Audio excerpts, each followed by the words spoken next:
everybody. This is Amanda Cooper with Cola Daily. And in the studio with me today, I have attorney Chris Davis. He's with the law offices of S. Chris Davis. Thank you so much for joining us today. Thank you for having me. I'm happy to be here. So you're not here giving out legal advice or tips. You're actually giving out more information that could help save somebody's life. Yes, ma'am. Now, could you share your story? I know from what I've gathered, you found out that you had leukemia.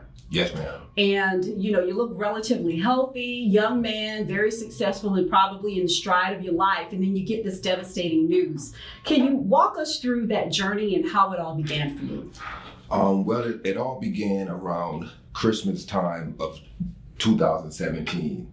I was home for the holidays with my family back in the Low Country. I'm from Berkeley County.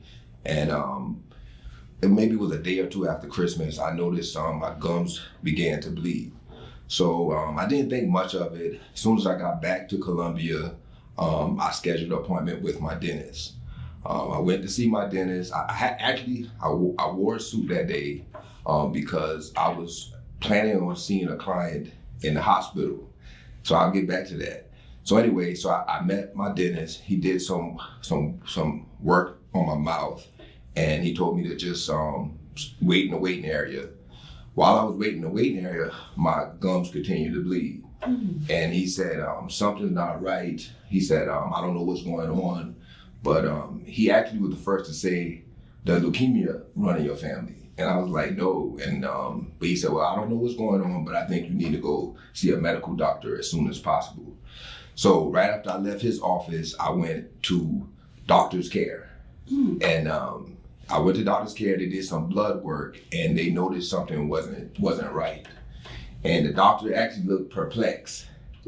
And initially he was like, well, I'm gonna schedule to see an oncologist on next week. It was around New Year's. He said, once the New Year's over, I want you to go see an oncologist. At that time, I didn't even know what an oncologist was. I never dealt with cancer on that level.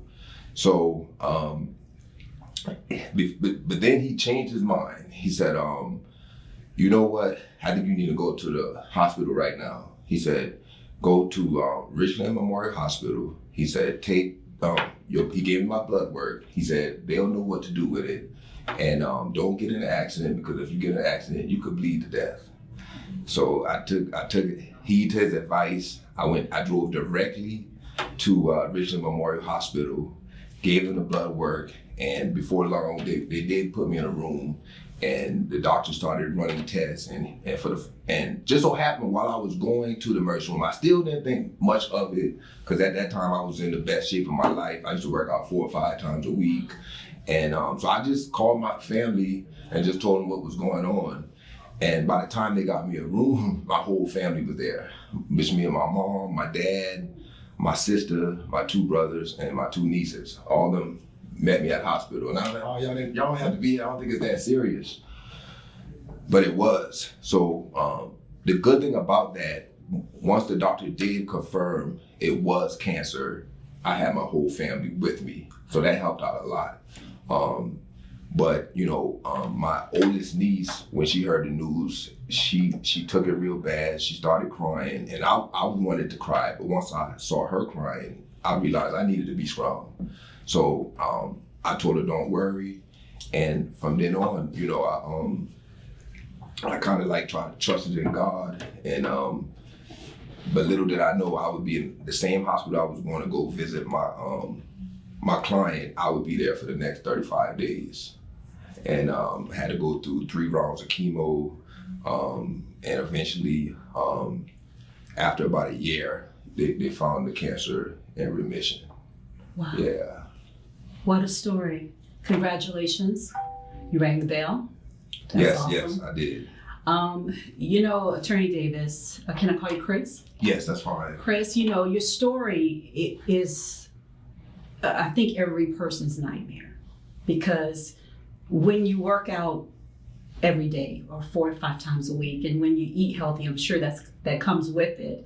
And when you're perceived in this vision as successful, young, healthy in a sense, and you get this kind of news, that just sends you to a place that's hard to come back from sometimes, but you were able to come back from that. How did you deal with that type of, did depression set in or anything? No, it actually did not. To be honest, sometimes I look back and I'm surprised on how well I handled it. I would have to say a lot of it has to be my faith in God and my family support, family and friends. A lot of family and friends would show up to the hospital on a regular to see me. And, you know, they couldn't be there all the time. So when they weren't there, I felt like God was there. I think it was after my first night in the hospital. I don't know, people say that, you know, people have stories where they feel like God had spoken to them. I felt like he spoke to me. It was my first night in the hospital. I was kind of worried. And I just heard a calm voice say, "Don't worry, you're going to be all right." And I never worried. I never really worried since. And his promise came to be true. And so I think a lot of it had to be my faith. And then I journaled. Every day in the hospital, I started journaling. So I would write down how I felt that day, how my blood work looked. Because they had to, every day he would test my blood work to see if I could get out of the hospital. And my whole focus was to get out of the hospital, get out of the hospital. I just wanted to go home. And, but you know, it took 35 days. And thankfully, my office kept running. My staff did a good job of running my office while I wasn't there. And I did work too when I felt like it. I settled some cases from my hospital bed, but for the most part, my office took care of everything. And to be honest, a lot of my clients didn't even know I had cancer. I was out for a month.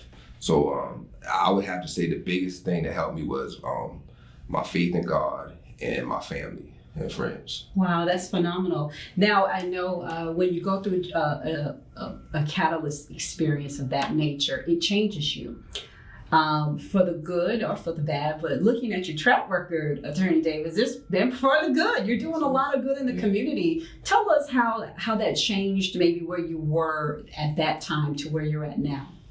What's your different perspective about life? I'm more appreciative of life. I try not to take life for granted. I also understand that I'm not unbreakable. You know, if that anything that I can get, the fact that I even could get cancer was a surprise to me. You know, so I know that you can't take any day for granted, and in life, you know, it's no telling what can happen in a lifetime. You know, but whatever happens to you, you can control how you react to it. You know, you can't control what happens to you, but you can control how you react to what happens to you.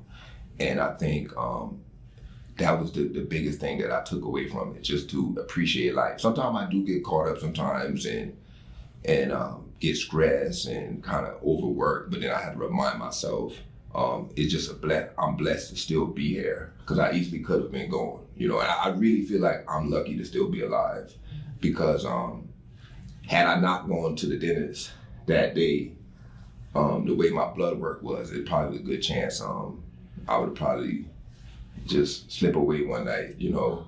But I'm just thankful. I think God has me here for a reason. So I feel like since I'm still here, I need to try to help as many people as I can. You know, I don't think He just let me live just to be here. He wants me to give back. And so I think that's my purpose now, is to continue to give back and try to help as many people as I can possible.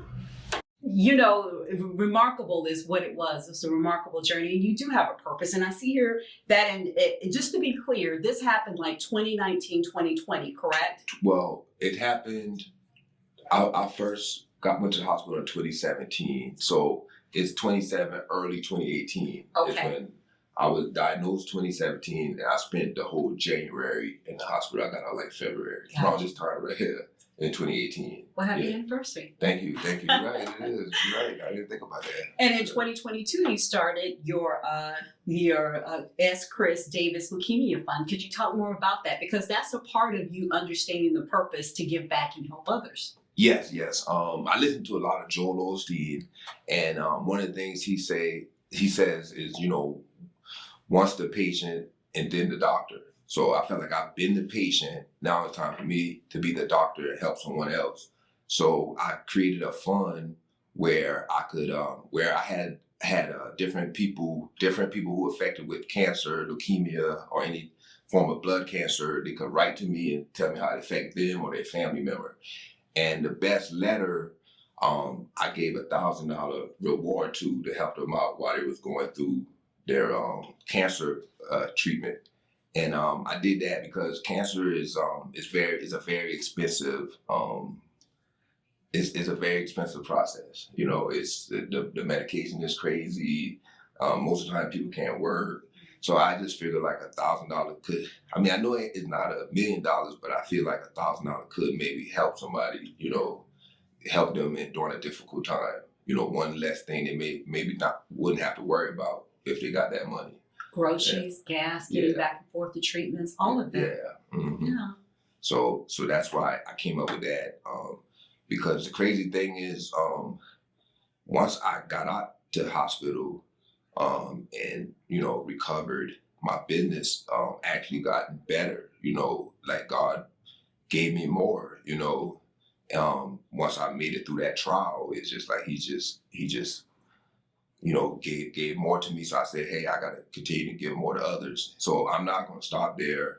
We're going to continue to give more money, help more people. You know, I feel like I can do more. And so I plan on doing as much as I can. Now, you're also part of a particular organization that we've heard of, but maybe not really know the full meaning of, Be the Match. Yeah, that's something I'm trying to promote. Be the Match is about donating your blood marrow. Mm-hmm. I'm trying to promote that because that could save lives. You know, if a lot of people, I was fortunate enough that did not need a bone marrow transplant, but a lot of leukemia patients, that's the only way they can survive. So the more people donate to the bone marrow, the more chances you can save someone's life. So I put it on my website to kind of promote it so that, you know, more people can know about it and do it.